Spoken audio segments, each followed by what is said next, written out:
प्यारे बच्चों, कैसे हैं आप? उम्मीद करता हूं अच्छे होंगे।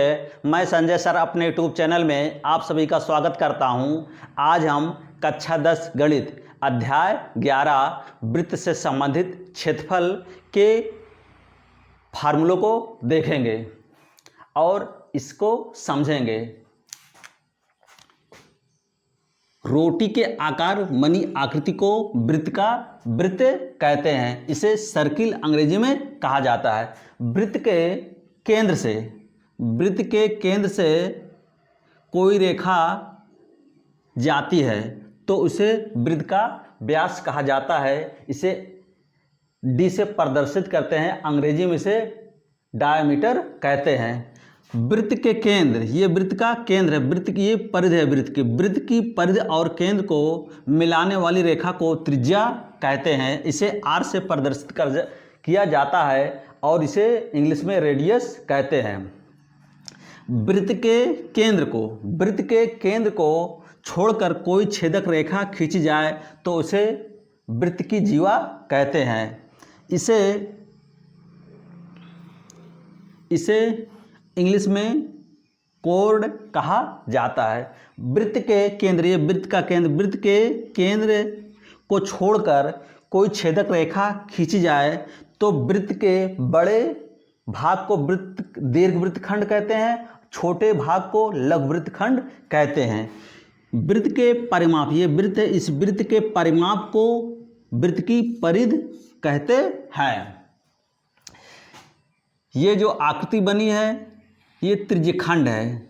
यहाँ थीटा का मान वृत्त के केंद्र पर वृत्त की परिधि द्वारा कोण जो बनता है वह दिया रहा। त्रिज्यखंड का क्षेत्रफल होता है फार्मूला, त्रिज्यखंड का क्षेत्रफल बराबर फार्मूला होता है पाई आर स्क्वायर गुणे थीटा बटे 360। त्रिज्यखंड का एक क्षेत्रफल और होता है 1/2 आर यल गुणे यल। ये यहाँ से यहाँ तक चाप की लंबाई दी रहती है, इसे यल से प्रदर्शित करते हैं।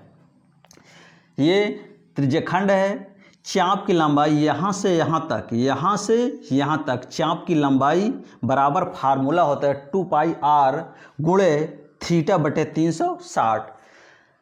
थीटा रेडियन में बराबर होता है फार्मूला यल अपान आर अर्थात चाप बटे त्रिज्या। समकोण त्रिभुज वह त्रिभुज जिसमें एक कोण 90 अंश का होता है समकोण त्रिभुज कहा जाता है। समकोण त्रिभुज का फार्मूला होता है 1/2 आधार गुणे ऊंचाई। समबाहु त्रिभुज वह त्रिभुज जिसकी सभी भुजाएं बराबर होती हैं उसे समबाहु त्रिभुज कहा जाता है। समबाहु त्रिभुज का अर्थात इसकी सभी भुजा, ये त्रिभुज समबाहु त्रिभुज है, इसकी ये भुजा बराबर है। ये भुजा ए से प्रदर्शित करते हैं भुजा को। समबाहु त्रिभुज का क्षेत्रफल फार्मूला होता है ए स्क्वायर अर्थात भुजा स्क्वायर √3/4। त्रिभुज का क्षेत्रफल बराबर 1/2 आर स्क्वायर साइन थीटा। जब त्रिभुज का क्षेत्रफल जब दो भुजा दी हो और उनके मध्य कोण दिया गया हो तो फार्मूला लगेगा 1/2 आर स्क्वायर गुणे साइन थीटा। यहाँ कोण दिया रहेगा, ये पहली भुजा ये दूसरी भुजा है। वृत्त के अंदर लगाएंगे इसलिए त्रिज्या दोनों बराबर हैं, इसलिए आर स्क्वायर हो गया। 1/2 त्रिभुज का क्षेत्रफल 1/2 आर स्क्वायर साइन थीटा। वृत्त में आयत का क्षेत्रफल फार्मूला होता है लंबाई गुणे चौड़ाई। ये आयत है आकृति, आयत का क्षेत्रफल होता है, आयत का क्षेत्रफल बराबर लंबाई गुणे चौड़ाई। यल क्या है? लंबाई, बी है बेस, चौड़ाई लेंथ बेस। आयत का परिमाप, आयत के क्षेत्रफल को एरिया कहते हैं। आयत का परिमाप फार्मूला होता है 2 कोष्टक में यल प्लस बी। परिमाप को पैरामीटर कहा जाता है। आयत का विकर्ण बराबर फार्मूला होता है √a स्क्वायर यल स्क्वायर प्लस बी स्क्वायर। विकर्ण को डायगोनल कहा जाता है।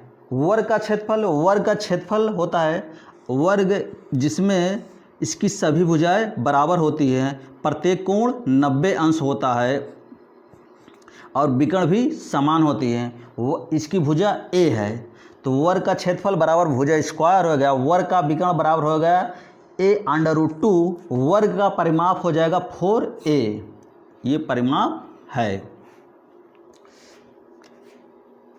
वृत्त की परिधि बराबर फार्मूला होता है 2πr, r बराबर त्रिज्या है, पाई बराबर होता है 22/7 या 3.14, यल है चाप की लंबाई या आयत की लंबाई, b आयत की चौड़ाई है, ये भुजा है त्रिभुज या वर्ग की।